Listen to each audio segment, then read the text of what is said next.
पायों का शोरबा बहुत ज़बरदस्त अमाउंट में कोलेजन उसके अंदर मौजूद होता है, तो कोशिश करें पायों का शोरबा जो है हफ्ते में 2 बार इस्तेमाल किया जाए। उसमें तरियां नहीं डालनी तेल के बगैर।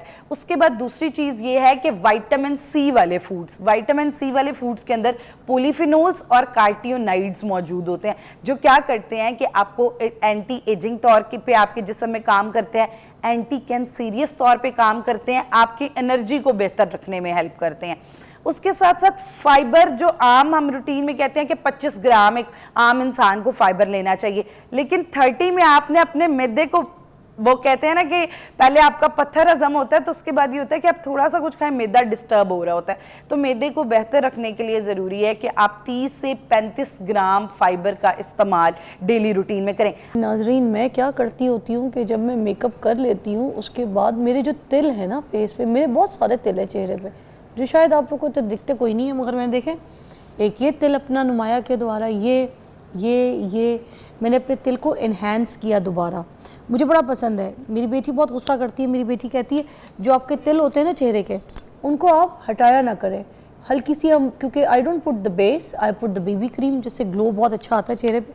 तो शी ऑलवेज से कि आप जो है ना उसके बाद जब, क्योंकि वो लग जाती है उसके बाद एक पाउडर की भी लेयर आ जाती है, आप तिल को वापस जो है ना इन्हेंस किया करें, मैं वापस कर देती हूँ।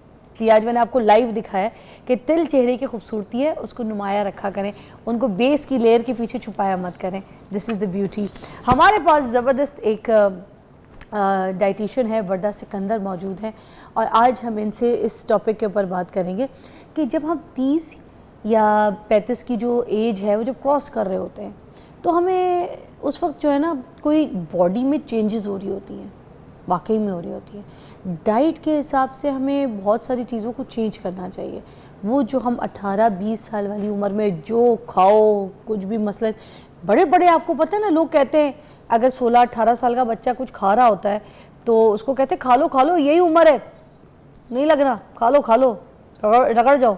हम हमेशा छोटे बच्चों को कह रहे होते हैं 16-17 साल के। यही हम 30-35 के बाद के जो लोग होते हैं उनको ये नहीं कहते कि रगड़ जाओ यही उम्र है। क्यों? क्योंकि 40 साल आपकी गुजर जाती है ना, तो आपकी डाइट में आपको बहुत सारी चीज़ों के चेंजेस करने पड़ते हैं।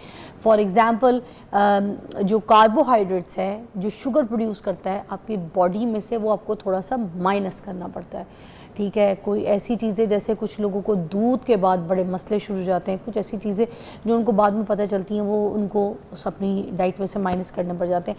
आपको जो है ना वाइटामिन्स को बढ़ाना पड़ता है, मतलब आपने 30-40 के बाद जो है अपनी बॉडी में वाइटामिन्स की इंटेक ज़्यादा करनी है, मगर वो वाइटामिन्स की इंटेक कर नहीं पाते क्योंकि कार्बोहाइड्रेट ज़्यादा ले रहे होते हैं, कार्ब ज़्यादा ले रहे होते हैं। अच्छा, तीसरा एक और जो मेन मसला ये आता है कि जब इंसान 30 और 40 साल की उम्र में पहुंचता है ना, तो उस वक्त उसको पानी की शदीद ज़रूरत होती है। जैसे जब बच्चा छोटा होता है तो उसको प्यास ज़्यादा लगती है, मगर वो पानी कम में भी गुजारा कर लेता है, पानी कम पीता है, उसको पानी इतना नहीं चाहिए होता है। उसके बाद जब एज बढ़ रही होती है तो बड़ा जब इंसान हो जाता है उसको प्यास कम लगती है, मगर उसको पानी ज़्यादा चाहिए होता है। तो फिर आप ये देख लें कि जवानी में तो इंसान 3-3 4-4 रोटियां भी खा जाते हैं, मगर जब 40 साल बंदा क्रॉस करता है ना, तो फिर आपको मसले शुरू हो जाते हैं, या आपको रोटियां चपातियां भी अपनी कम करनी पड़ती हैं। तो इसके लिए क्या करना है, क्या रूटीन है, व्हाट डूज एंड डोंट्स हैं, हम पूछेंगे वर्दा सिकंदर से। या द लेडी स्लायू, thank you so much for having me. And Fiza, you are the host जिसकी एनर्जी आती ही ना हम लोग भी फौरन एनर्जेटिक और अलर्ट हो जाते हैं। यस, दैट्स द एनर्जी जो लेट 30s में होनी चाहिए। And this is all because of good nutrition, fitness and management. And that's my good friend. Yes, you are my good friend. चलो जी, अब हम बात करेंगे कि 30-35 के बाद सबसे पहले तो आप मुझे बता दीजिए कि हम कौन सी गलतियां कर रहे हैं, ठीक है। फिर हम इस पे कौन सी चीज़ें माइनस करनी है बाद में बात करें। हम कौन सी गलतियां कर रहे हैं अभी जो कर रहे हैं? अच्छा, करंटली जो हम गलतियां कर रहे होते हैं ना अपने लेट 30s में, वो ये कर रहे होते हैं कि हम समझते हैं कि अब हम वीक हो रहे हैं, हमारा मसल डिक्लाइन कर रहा है, हमारी एनर्जी डिप्राइव कर रही है, ख़वातीन के अंदर हार्मोनल चेंजेस आ रही होती हैं, मेल्स का पेट निकल रहा होता है, खाना उस तरह डाइजेस्ट नहीं हो रहा होता, और इन सारी चीज़ों पे हमारी एक सोच होती है कि अब हम खाएंगे तो हम बचेंगे, हम जितना खाएंगे हम उतना बचेंगे। और इसमें जहाँ न्यूट्रिशन को, मैं एक चीज़ कहती हूँ, इसमें डाइटिंग ऐसी होनी चाहिए जो आपने अपनी डाइट को करेक्ट करना है। फाके भी नहीं करने, चीज़ों को निकालना भी नहीं, लेकिन राइट करेक्शन उनकी करना इस टाइम पे बहुत ज़्यादा ज़रूरी है। अच्छा, उसके बाद एक गलती हम कर रहे होते हैं कि ये उम्र है, इसमें मैंने अक्सर लोगों की एक आदत देखी है, अपने साइड टेबल्स हैं उस पर जी बहुत सारे नट्स के पाउडर्स बना बना के जा रखे हैं और दिन में 3-3 4 बार खा रहे हैं कि हमारे अब अंदर ताकत कम होने वाली है, तो इसलिए अब हम जितना ज़्यादा अपने अंदर स्टोर, उतनी टॉक्सिसिटी भी आप ज़्यादा कर रहे हैं। हर चीज़ को बैलेंस लेना है, लेकिन राइट लेना है। तो इसमें मैं सबसे पहले बताती हूँ कि 30s में कौन कौन सी चेंजेस आ रही हैं और उन चेंजेस के साथ कौन से न्यूट्रिएंट्स आपको हेल्प करेंगे और काम करने में मदद करेंगे। सबसे पहली चीज़ ये है कि आपकी बॉडी के अंदर, जैसे आपने अभी बात भी की, कार्बोहाइड्रेट्स को कम करना है। कार्बोहाइड्रेट्स को क्यों कम करना है? जिस्म के अंदर हार्मोनल चेंजेस हो रही हैं, इंसुलिन रेजिस्टेंस के होने का चांस बढ़ जाता है। उसके साथ साथ दूसरी चीज़ ये होती है कि अब हमारे जो स्टोर्स होते हैं ना, जो हमने खा खा के अपने अंदर स्टोर्स बनाए होते हैं, वो स्टोर्स यूटिलाइज होने लग जाते हैं। अब वो स्टोर जब यूटिलाइज होते हैं, अब हमें उन्हें यूटिलाइज होने देना चाहिए बजाय के ऊपर से और स्टोर्स क्रिएट करने के। उसके बाद दूसरी चीज़ ये होती है, स्किन ढलने लग जाती है, स्किन रिजुविलेट करने लग जाती है। तो उसके लिए क्या होता है कि जैसे हम कहते हैं कोलेजन बहुत ज़रूरी है, आपने अपना कोलेजन एश्योर करना है। उसके साथ दूसरी चीज़, हज़म करने के मसले जो आ रहे होते हैं उसमें आपने फाइबर कॉर्पोरेट करना है। और उसके साथ जो अब एक और मसला होता है, घुटने और जॉइंट्स का मसला बहुत ज़्यादा होता है। तो इसमें बहुत ज़्यादा नहीं आपने खाना, ठीक खाना है। अब ठीक खाने की तरतीब क्या होती है, तो उसमें मैं आपको एक डाइट प्लान बता देती हूँ जो लेट 30s में लोग फॉलो कर सकते हैं, क्योंकि ऐसे मैं बताऊंगी तो उन्हें इतनी समझ नहीं आएगी। अच्छा। अब लेट 30s में आपको डाइट प्लान बताने से पहले एक चीज़, add supplements in your diet. इस टाइम में सप्लीमेंट्स ऐड करना बहुत जरूरी हो जाता है। 30-40 की एज में सप्लीमेंट्स इज नेसेसरी। डाइट के साथ आपने सप्लीमेंट्स ऐड करने हैं, वो इसलिए क्योंकि कुछ न्यूट्रिएंट्स की रिक्वायरमेंट हमारे अंदर बढ़ जाएगी।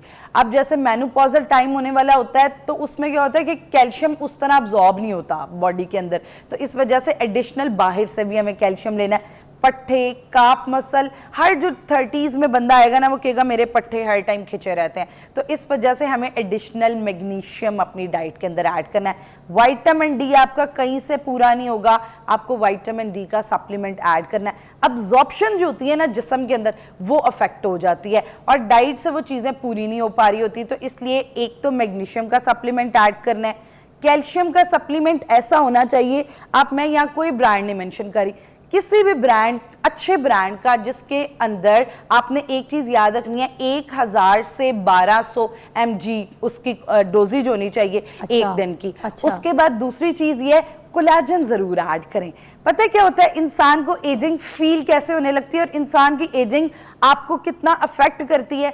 एजिंग इस तरह अफेक्ट करती है कि जब आप देखते हैं ना आपकी स्किन की कोलेजन ख़त्म हो रही है, ख़वातीन की स्किन सैगी हो रही है, मर्द की एनर्जी कम हो रही है, अब वो चीज़ साइकोलॉजिकली आपकी पूरी एनर्जी को इम्पैक्ट डालता है। आप कहते हैं कि यार मेरे में अब ताकत नहीं, बुढ़ापा फील होने लग जाता है और ये सारी चीज़ें। तो इसलिए कोलेजन आप बाय सप्लीमेंट भी ऐड कर सकते हैं। और उसके अलावा कुछ ऐसे फूड्स हैं, मैं यहाँ मेंशन करती चलूँ, पायों का शोरबा, बहुत ज़बरदस्त अमाउंट में कोलेजन उसके अंदर मौजूद होता है। तो कोशिश करें पायों का शोरबा जो है हफ्ते में 2 बार इस्तेमाल किया जाए, उसमें तरियां नहीं डालनी, तेल के बगैर। उसके बाद दूसरी चीज़ ये है कि विटामिन सी वाले फूड्स, विटामिन सी वाले फूड्स के अंदर पॉलीफिनोल्स और कार्टियोनाइड्स मौजूद होते हैं, जो क्या करते हैं कि आपको एंटी एजिंग तौर पे आपके जिस्म में काम करते हैं, एंटी कैंसरियस तौर पे काम करते हैं, आपकी एनर्जी को बेहतर रखने में हेल्प करते हैं। उसके साथ साथ फाइबर, जो आम हम रूटीन में कहते हैं कि 25 ग्राम एक आम इंसान को फाइबर लेना चाहिए, लेकिन 30 में आपने अपने मैदे को, वो कहते हैं ना कि पहले आपका पत्थर हजम होता है तो उसके बाद ये होता है कि आप थोड़ा सा कुछ खाएं, मैदा डिस्टर्ब हो रहा होता है। तो मैदे को बेहतर रखने के लिए ज़रूरी है कि आप 30 से 35 ग्राम फाइबर का इस्तेमाल डेली रूटीन में करें। अच्छा, अब कार्बोहाइड्रेट्स कम करनी है। अब हम फाइबर में तो खीरे वगैरह खा लेते हैं, जी जी जी, कुछ प्याज वगैरह का सैलेड भी खा बिल्कुल लेते हैं, तो इज दैट इनफ? मगर कुछ लोग कहते हैं खीरा इतना अच्छा फाइबर नहीं है, और कुछ लोग तो ये कहते हैं कि खीरा का जो असल मौसम है वो सिर्फ 3 महीने होता है। बिल्कुल, बाकी जो ये खीरे आ रहे हैं जो हम हरे हरे कलर के लेते हैं, ये तो हरी, ये खीरे कोई नहीं है, सिर्फ पानी है। ऐसा ही है। अच्छा, अब इनके अंदर जो है ना वो बड़ी कम अमाउंट फाइबर की मौजूद होती है। अगर मैं कहूँ तो तकरीबन 3 से 4 ग्राम फाइबर होगा, इससे ज़्यादा फाइबर नहीं, क्योंकि ये वाटर बेस्ड खीरा जो है वाटर बेस्ड फ्रूट भी, तो सबसे ज़्यादा अगर फाइबर का सोर्स जो मगर छिलके के साथ हाँ, खाएं तो छिलके फिर के ज्यादा साथ फायदेमंद है बिल्कुल, ना? छिलके के साथ फाइबर बढ़ जाता है। तमाम फल जिनके अंदर फाइबर और छिलके के साथ, एक तो आपने फाइबर इस्तेमाल करना है। Seeds is a amazing source of fibre. और ये जो हम हर टाइम कह रहे होते हैं ना, एंटी एजिंग फिश ऑयल ले लें, एजिंग को रिड्यूस करने के लिए ये ले लें, सीड्स से बड़ी कोई चीज़ नहीं है। आप फ्लेक्सीड ऐड करें, पम्पकिन ऐड करें, तमाम जो ये मगज़ हैं ये अपनी डाइट के अंदर ऐड करें, अश्वगंडा ऐड करें, वो इतना अच्छा एंटी एजिंग आपके जिस्म में काम करता है। और उसके साथ साथ चिया सीड, आप मैं हर प्रोग्राम में कहती हूँ कि चिया सीड आपने ज़रूर लेनी अच्छा, है। इससे पहले मैं थोड़ा वापस आपको जी। रिवर्स करूंगी कि मुझे बता दें सैलड की जो प्लेट है ना, तो उसको आम जो हम सैलड बना रहे होते हैं ना, जिसमें गाजर होती है, चुकंदर होती है, प्याज होती है, बंद गोभी होती है, खीरा, टमाटर, ये सारा कुछ, अब इनमें ये सारी चीज़ों में फ़ाइबर कितना कितना होता है और बेहतरीन फ़ाइबर कौन सा है, किस में ज़्यादा क्वांटिटी में पाया जाता है जो हम सैलड में रोज़ इस्तेमाल करें, जिसमें फ़ाइबर इनटेक हमारे पेट में ये आपने मुझे बताना है अभी ब्रेक के बाद, ठीक है? Take a break.